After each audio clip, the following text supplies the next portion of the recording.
Time to put the spotlight back on the budget. 2 days to go for the big union budget. Swaminathan Aiyar, consulting editor VT, now joins us with a sense of what the street is expecting now. Swami, markets want a reformist budget. Is it likely to come?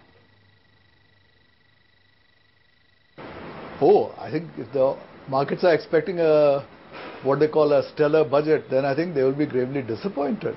Actually, I thought just the other way around. The markets were very, very worried that because of the UP election results, that there would be worries about a midterm election, and that there were worries, therefore, that, if there is likely to be a midterm election, perhaps Mr. Pranab Mukherjee will come up with an election budget full of easy giveaways, the kind of thing that would, in fact, expand the fiscal deficit and make the market rather nervous. As it happens, it looks as though in Uttarakhand things have been sorted out and the BSP is becoming a partner of the Congress there. If that alliance with the BSP, implicit as it may be, continues at New Delhi, then probably the government is stable for at least a year. If so, you might get a reasonable budget from Mr. Pranab Mukherjee, but a tough budget, the kind of budget I would want to see, would be one that actually has something specific to do about curtailing oil and fertilizer subsidies. Because it seems to me that the fertilizer subsidy is going to exceed 100,000 crores. The oil subsidy may get to 150,000 crores. I mean, as against things like Narega, which is only 40,000 crores. So it seems to me that the real problem is fuel and fertilizer. And then the question is, will Pranab have the guts to do that? And I have a feeling that he won't. Swami, markets are concerned about certainly one issue, which is the stability of the government. And there is talk about midterm polls. The Pranab's last budget, you've been saying for some time, this is going to keep the market a bit volatile on budget day, isn't it?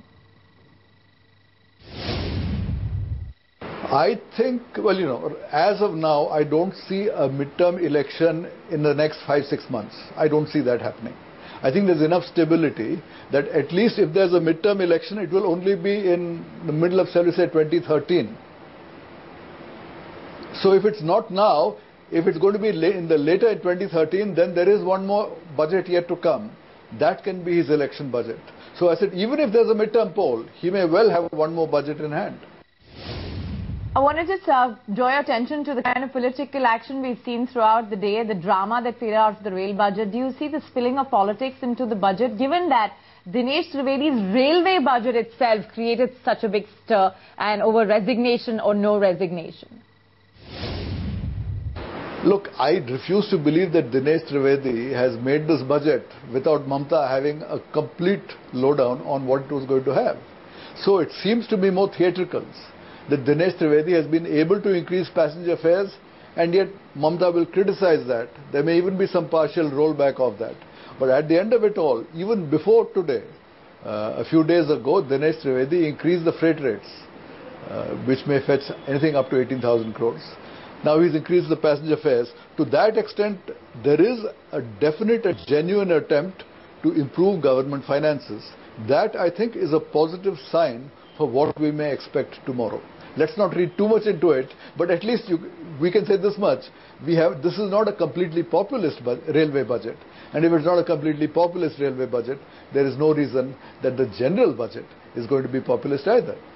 There's no reason to believe the general budget will be populist. But Swami, let's talk about the big macro concern. The key data that the market is going to be watching closely would be the borrowing program of the government for FY13. What do you expect? I have a feeling that Mr. Mukherjee will present some fairly optimistic, good-looking figures, and that then all the analysts will jump on him as they did last year and say, are these figures credible? Last year, he had said fiscal deficit may be 4.7% of GDP, and within 48 hours, most analysts said it might be a good 1% higher, and 1% higher is like 90,000 crores extra, all of which will one way or the other come out of market borrowing. So I said, we will have to see what the credibility of his current proposals are going to be.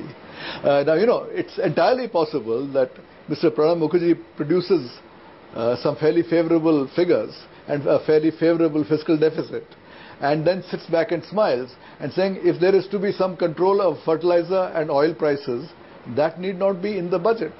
That might be something announced separately by the petroleum minister or the chemicals minister.